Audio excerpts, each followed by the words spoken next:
Okay, good morning class. So before we start our lesson, let's play a game first.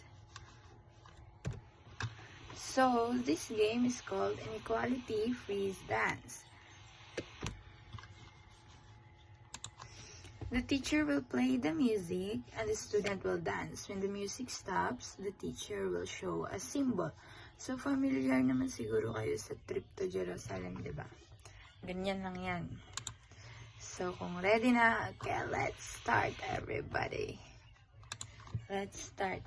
Ready? Start. Arizona B is for Vegas models. Thanks. Go. Touch your toes. So, the less than yung sign, then you need to touch your toes. Okay, very good, very good, very good. Next. Ready? Go. So far, I'm so this opportunity maybe for you, maybe for you, maybe for you. Stop.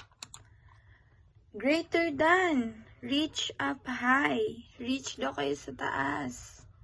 Everybody. Okay, very good. Next. Next pa. Ready? Start. Arizona B is for Vegas models. Thanks. Stop. Liking this. Okay. Anong sign yan? Less than or equal to. One knee down. Ibaba nyo yung isang tuhod nyo. Sabi niya. Okay, very good. Next. Ready, start. So far, I'm so this opportunity maybe for you, maybe for you, maybe for you, you. Stop. Okay, anong sign naman yan?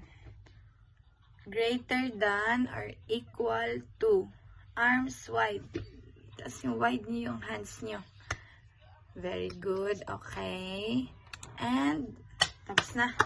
Sana natuwa naman kayo, no? So, okay. Everybody's energized na. So, let's, sagutan muna natin tong simple activity. Just true or false.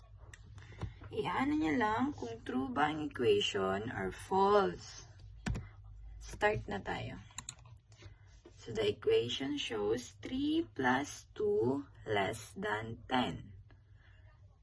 Is it true ba or false? Okay, tignan natin yung sagot. True. So, bakit nga ba true yung sagot? Balik tayo. So, kung titignan natin, 3 plus 2 is less than 10. Kung 3 plus 2, ang sagot ng 3 plus 2 ay 5. So, it's either 5 less than 10. So, bakit siya naging true?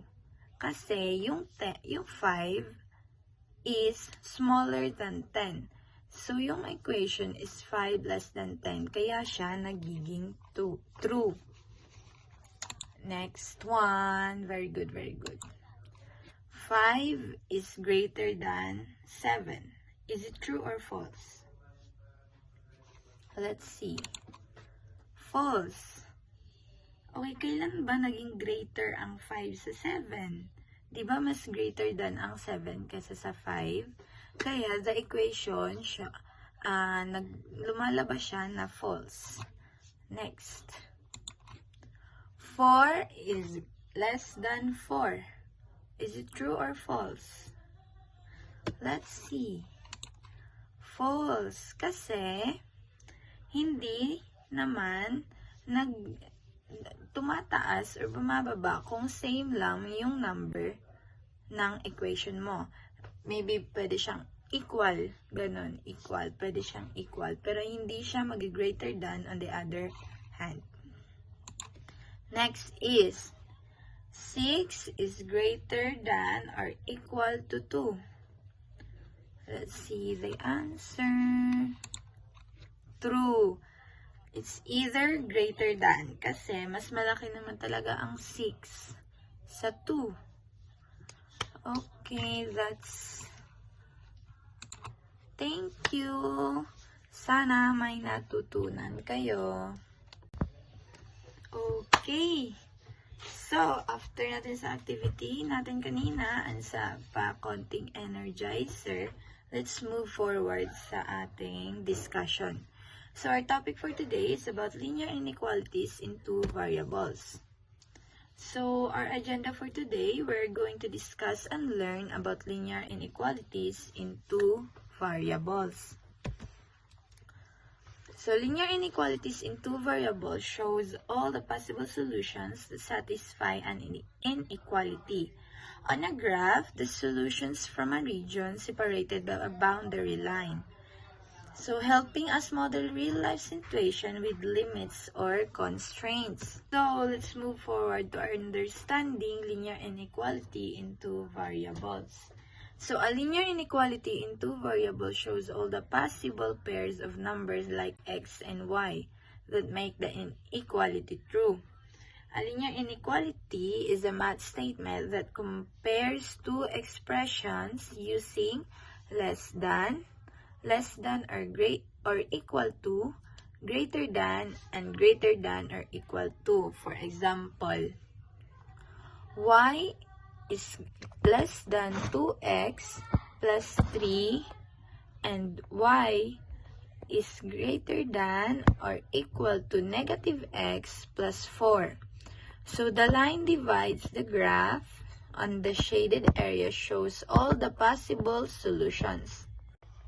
So the general form is ax plus by less than c, or ax plus by less than or equal to c. Pwede din siyang ax plus by greater than c, or ax plus by greater than or equal to c, where a, b, and c are constants and a and b are not both 0.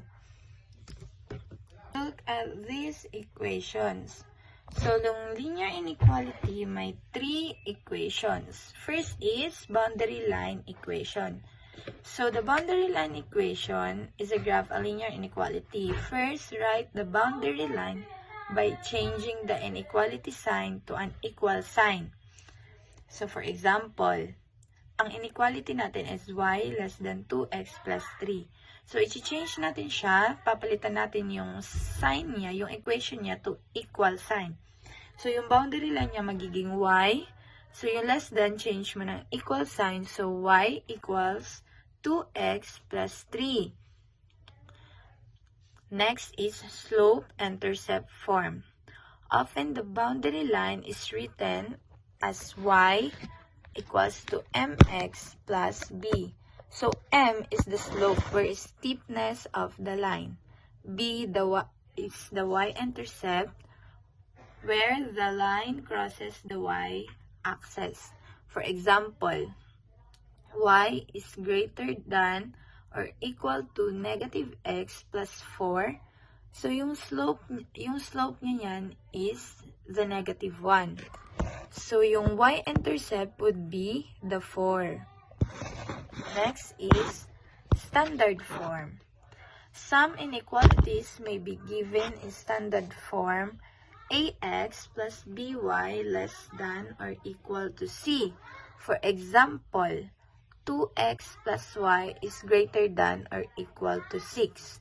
So, ano yung boundary line niya? Hindi siya kagaya kanina sa boundary line equation na nauuna yung y or x or kung ano ba yun. So, dito, yung binigay na equation is 2x plus y less than or equal to 6. So, kukuhain natin i-change natin yung equation niya to equal sign. Magiging 2x plus y, yung less than or equal to, i-change natin to equal, then copy the 6. So, the point is 2x plus y equals to 6. So, clear na ba lahat? You can make an open discussion for questions or clarification bago tayo mag-proceed sa activity natin. Okay. Okay, so let's have our activity. Our activity called Find the Boundary Line. Kung naaalala nyo pa yung discussion natin kanina, yung 3 equations ng linear inequality, andun yung boundary line. So, madali na lang siya. So, directions. Look at the inequality carefully. Change the inequality sign to equal to find the boundary line. Decide the line type if it's solid for less than or equal to and greater than or equal to. Dash naman for less than and greater than. Label the line as solid or dashed. So, ito na yung math problems. You can rewrite the inequality as boundary line. I-change nyo lang ng equal sign yung mga inequality. Okay? And that's it for today. I'll just wait for your activity to finish.